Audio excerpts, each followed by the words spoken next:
السلام علیکم ورحمۃ اللہ وبرکاتہ۔ کیسے ہیں آپ سب لوگ؟ اللہ تعالیٰ آپ سب پر اپنی رحمتیں نازل کرے اور اپنی برکتیں نازل کرے اور اس مہینے کو ہمارے لیے بخشش کا ذریعہ بنا دے۔ آمین ثم آمین یا رب العالمین۔ ہم انشاءاللہ تعالیٰ آگے کی طرف بڑھیں گے اور ایک اور چیز کو دیکھیں گے جس سے بچنا انتہائی ضروری ہے ہمیں آخرت کی تیاری کے لیے۔ ایک چیز ہے بدعت۔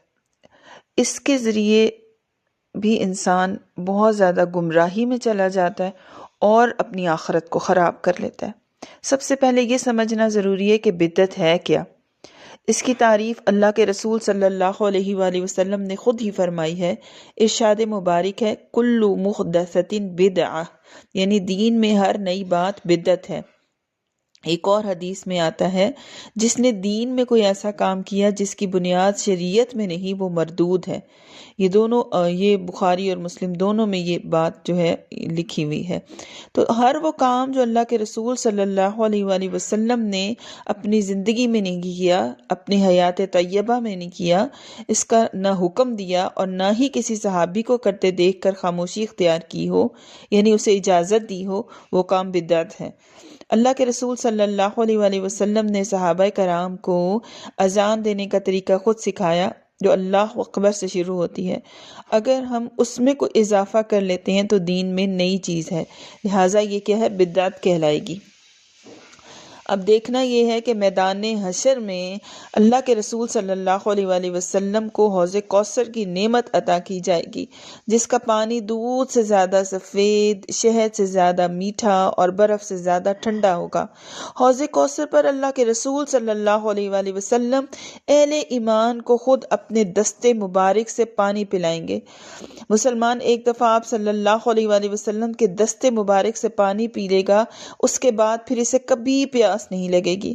اللہ تعالیٰ بہتر جانتے ہیں کہ یہ حوض کوثر کے پانی کی تاثیر ہوگی یا آپ صلی اللہ علیہ وآلہ وسلم کے دستے مبارک کا معجزہ ہوگا۔ حشر میں لوگ شدید پیاسے ہوں گے، پانی کے ایک ایک قطرے کو ترس رہے ہوں گے۔ اس وقت آپ صلی اللہ علیہ وآلہ وسلم کے حوض پر پانی پینے کے لیے 5 طرح کے لوگ آئیں گے، جن میں سے ایک بامراد اور چاروں ناچار نامراد ہوں گے۔ بامراد ہونے والا خوش نصیب گروہ، یہ وہ خوش نصیب لوگ ہوں گے جن کے ایمان میں کوئی ریا، نفاق یا کھوٹ نہیں ہوگا، جو اللہ اور اس کے رسول صلی اللہ علیہ وآلہ وسلم کے سچے وفادار اور پیروکار ہوں گے۔ وہ حوض کوثر پر آئیں گے، آپ صلی اللہ علیہ وآلہ وسلم اپنے دستے مبارک سے انہیں پانی پلائیں گے۔ اللہم اجعلنا منہم، اللہم اجعلنا منہم، اللہم اجعلنا منہم۔ مرتد پانی پینے کے لیے آئیں گے لیکن فرشتے انہیں وہاں سے ہٹا دیں گے۔ اللہ کے رسول صلی اللہ علیہ وآلہ وسلم کا پوچھنے پر فرشتے جواب دیں گے یہ لوگ آپ صلی اللہ علیہ وآلہ وسلم کی وفات کے بعد الٹے پاؤں پھر گئے تھے۔ کفار، مشرکین اور منافقین یہ لوگ بھی پانی پینے کے لیے حوض کوثر پر آئیں گے، لیکن اللہ کے رسول صلی اللہ علیہ وآلہ وسلم انہیں حوض کوثر سے دھتکار دیں گے۔ ابن ماجہ کی حدیث میں الفاظ یہ ہیں، میں اجنبی لوگوں کو حوض سے اس طرح ہٹاؤں گا جس طرح اونٹوں والا اپنے حوض سے اجنبی اونٹوں کو ہٹا دیتا ہے۔ بدعتی بھی حوض کوثر پر پانی پینے کے لیے آئیں گے لیکن فرشتے انہیں حوض کوثر سے دور لے جائیں گے۔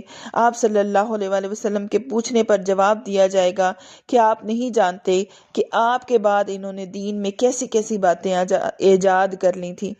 جہاں تک مرتدین، منافقین، مشرکین اور دیگر کفار کا معاملہ ہے، وہ تو جائیں گے ہی جہنم میں، وہ تو اللہ کی رحمت سے محروم ہوں گے ہی، لیکن بدعتی کا معاملہ بڑا نازک ہے کہ بنیادی طور پہ وہ ہے تو مسلمان، اللہ اور اس کے رسول پہ ایمان ہی رکھتا ہے، رسولوں، فرشتوں اور کتابوں پر ایمان رکھتا ہے، آخرت اور تقدیر پر بھی ایمان رکھتا ہے۔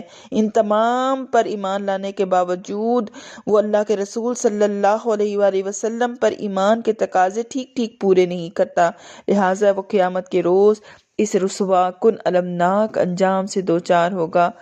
دین مسلمانوں سے خیر خواہی کا نام ہے، اسی جذبے سے ہم بدعت سے بھی دور رہنے کی پوری کوشش کریں گے کہ ہم بدت سے دور رہیں گے، کیونکہ ہر بدت گمراہی ہے اور ہر گمراہی میں آگ ہے۔ بدتی کی توبہ اس وقت تک قبول نہیں ہوتی جب تک وہ بدت ترک نہ کر دے۔ ہلاکت ہے ان کے لیے جنہوں نے اللہ کے رسول صلی اللہ علیہ وآلہ وسلم کے جانے کے بعد دین کو بدل ڈالا، کیونکہ اللہ کے رسول صلی اللہ علیہ وآلہ وسلم نے فرمایا بدتی کی حمایت کرنے والے پر اللہ تعالیٰ کی لعنت ہے، اور قیامت میں بھی آپ دیکھیں اس کے ساتھ کیسا سلوک کیا جائے گا۔ اللہ تعالیٰ ہمیں اس گناہ سے بھی بچا کر رکھے، اس عذاب سے بھی بچا کر رکھے، بدت سے بچا کر رکھے۔ آمین ثم آمین یا رب العالمین۔